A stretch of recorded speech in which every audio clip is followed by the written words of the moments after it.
If you've ever been scrolling on social media and you come across something that just absolutely angers the life out of you, congratulations. Congratulations, you played yourself. You have been successfully rage baited. You have done exactly what somebody who posted that video was trying to get you to do as they posted that video. You fell for it. They rubbing their hands like Birdman because y'all are doing exactly what they intended you to do.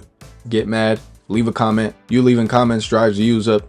Everybody getting mad, so everybody leaving comments. Next thing they know, boom, this video of somebody doing something stupid that everybody hates to look at somehow has 1 million views. Rage bait. And this isn't something new either. I know it's become a trend much more than it ever has been now, but rage bait has been around as long as the internet or social media has been around. I can personally think back to around 2016 or 17 where the YouTube vlog days were at its peak. We called it cringe, but they do the exact same thing that people call rage bait now, which is just act a damn fool and act in no way that a person would ever normally act. Because get this, when you're so unliked by everybody, right? People want to be different. It's just the facts. People do. Think about it. Anytime you've seen like a celebrity or anybody that everybody loves, there's always people trying to start the trend of disliking them. It works the exact same way, the opposite way. Whenever there's somebody that everybody hates, there's always going to be people trying to be different and like them. I'm not saying that's a bad thing, but that's just the way it goes. But back then, the only people that were calling it cringe were the people that were older. So the kids ate that shit up, bro. Like that was peak YouTube to them, bro. We had YouTubers making diss tracks and people loved them. You know how many times I heard people listening to the Rice Gum diss tracks? I can tell that you came with a Disney flow. Hey, ain't nobody ever heard about your Disney show. I think I was in middle school around that time. You know how many times I heard that?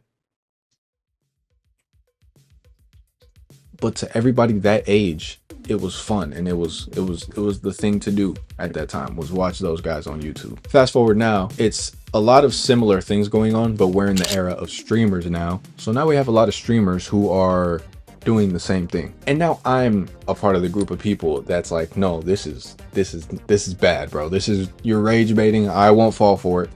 Like, I don't ever watch something on the internet and genuinely get upset over it because I know that it's for the video, bro. Like, it's not real. I mean, you might occasionally get a couple of dumbasses in there, but for the most part, people know what they're doing. It's a formula. It works. When you invoke people's emotions and you get them to feel through a fucking screen, it's gonna work. They're gonna keep coming back to watch because even if they dislike you because you rage baited them, now they're still watching all the stuff you do. They're hoping something happens. Like, they're hoping any inconvenience happens to them. They're hoping they get canceled, but they're still watching as much as the people who would love to watch them. They're just watching for a different reason, but a computer doesn't care the reason you're watching. A computer just cares that you're watching.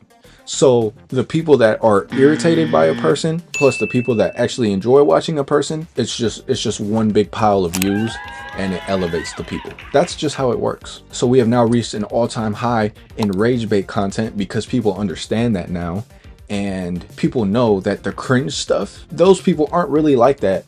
They're just doing it because it gets you views and it works. Take Neon, for example. The only content I have ever seen from this dude are clips from his streams on my TikTok. And I've gone through the comments and I've checked, and it's nothing but people like wishing this dude the worst. It's insane. I've always found it crazy how watching something on the internet through a screen makes you like wish terrible things on another person. Like that's insane to me. I don't think it's ever that deep, but that's all of this dude's comments, but I keep seeing them, and his, like, every time I see one of his clips that comes across my For You page, always has like at least 100,000 likes on the video.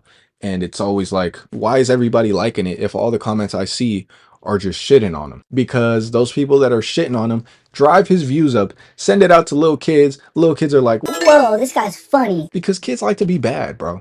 Kids like to be bad. They like to be influenced by people doing stupid shit, saying stupid shit, so then they can go do it and they think it's funny. It's just being a kid. We all did it. But what he does is he makes you mad so you can leave a comment, drive his views up. You're making him successful. That's called being rage baited. You're getting successfully rage baited. So what a lot of people think they're doing when they're leaving hate comments and just expressing their absolute disdain and hatred for another human being on the internet, they're doing the complete opposite of what they think they're doing. They think they're putting them down when they're getting their bread up, bro. That's all it is. We'll say for one person that hates on you, there's going to be like 4 that don't hate on you, and don't mind you actually. So you do the math. Rage baiting is literally like it's a formula, bro. It's a formula. The only reason people might not do it is because there is people out there who will read their comments and like literally fall apart from people just shit talking them online, which I understand. But there's a lot of people out there who don't probably even read their own comments or don't care about that because they understand that it's just the internet and they're like, fuck it, bro, I'm gonna just piss everybody off, and it's gonna work, and it does. Another example is Jack, I don't know how to, I think it's Doherty, but it's this other kid who streams and he does nothing, literally does nothing but piss people off. He'll like walk around with his security guard and literally just provoke people and get them mad, and then hide behind his big ass security guard who's like 3 times his size. And then they post those clips and then all the comments are just, oh, what a tough guy. If that was me, that wouldn't have happened. If that was me, I would have beat his ass. If that was me, him and the security guard would have been laid out. but that wasn't you, and you're leaving a comment, bro.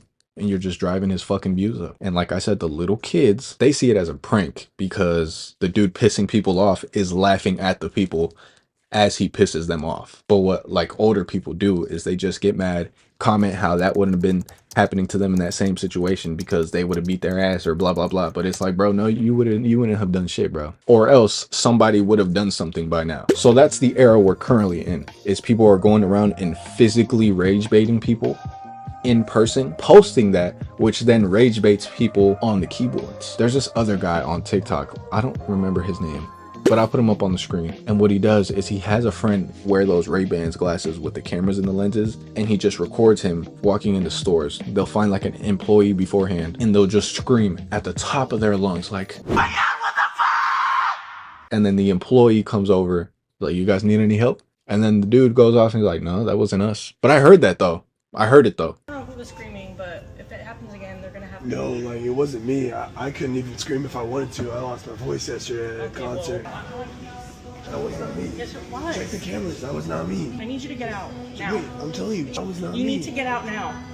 You Now. You really? I told you that was not me. I'm sorry. I'm just very, very irritated. And I'm not gonna lie, I laugh at those because that's rage baiting though.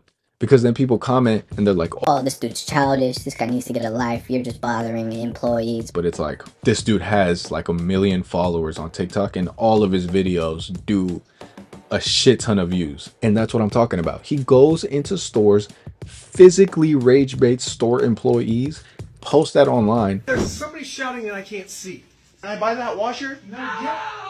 Get the fuck out of the store right now! Out! See? All of you, get the fuck out of the store! And what that does is it rage baits people on the internet watching. But there's so many more people who find it funny than people who find it not funny and people who find it irritating, that it doesn't matter about the people who don't like it, because the people who like it, love it, follow, and they watch all of his other stuff. And the people who do not like it will keep watching that same dude over and over again, hoping that in one of the videos somebody like does something to him or he gets arrested or something like that, but they're still watching. It works. It really works. Rage baiting is literally gaslighting. You're gaslighting people into liking your content because whether or not they feel like they like it in person, they're showing they like it by watching, commenting, and interacting on your post. It's just the way it works. And it will never not work, because there will always be emotional people on the internet who get easily provoked and love to express their opinions. So my question then is if you really hate somebody on the internet that much, wouldn't you treat it the same way you do in person? Like if I really dislike somebody in person, the last thing I'm gonna do is check up on them and call them and say what's up to them. I'm not talking to you, bro. I don't want to see you. I don't want to interact with you, bro. Stay away from me. So wouldn't you do that on the internet? If you see somebody that you really dislike and their videos of them doing bullshit keep popping up on your feed, wouldn't you just keep scrolling, or wouldn't you block them, or wouldn't you hit not interested? You would think, but people don't do that. People keep watching. People watch the entire video and then leave a paragraph of a comment and then keep wondering why they keep getting videos. Oh, I hate this guy. His videos keep popping up on my feed. Ugh. So it's like, bro, you've been successfully rage baited. You're the target audience. You're making them famous. That's what their thought process is, bro. I'm gonna go in public, or I'm gonna sit in front of a camera. I'm gonna say or do some stupid shit, knowing that it's stupid. Like I know what I'm doing. I'm then gonna post it and be confident about it and act like I'm right. Again, while knowing that what I'm doing is pretty stupid, but I know there's going to be that big handful of people that believe that I'm oblivious and that believe that I'm a moron, and they're going to be so angry while watching my video that they're not going to realize that they're watching my video and they're watching the whole thing because they're just watching it with anger. What they're then going to do is they're going to pull up the comments and they're going to type away a whole little paragraph as to why I'm a terrible human being and why they hate me and why they're so much better than me and why they have way better morals than me. They're going to leave that comment. What that's going to do is the next time I post, it's going to appear again on their feed and they're going to repeat the cycle, and I'm just going to keep doing that, and then it's going to build up and build up and build up, and that's going to keep pushing it out to more people because more people are going to hate me. That's then going to start showing it to so many people that eventually it's going to land with some people and they're going to like me. That's then going to build up to where so many people like me because so many people dislike me. All I hear though is so many people. I don't hear so many people like me or so many people dislike me. I hear so many people are watching and engaging on my videos. I rage baited you. You got me famous. Again, I don't know why you would keep engaging on somebody that you really dislike that much, but I guess everybody's different, right? So I think we should stop going at everything and everybody with so much hatred. And if you are doing that, just stop. Get off your phone. I don't know. I know my explanation and my logic towards this doesn't make a difference because people are going to continue to be rage baited. But those are just my thoughts. It's always going to work. It's always going to be around. Whether you fall for rage bait, that's on you, bro. That's gonna do it though. Leave in the comments if you've ever been rage baited and by who. I want to see what y'all be falling for. Thanks for watching though. Please leave a like and subscribe for more videos, and I will catch you guys in the next one.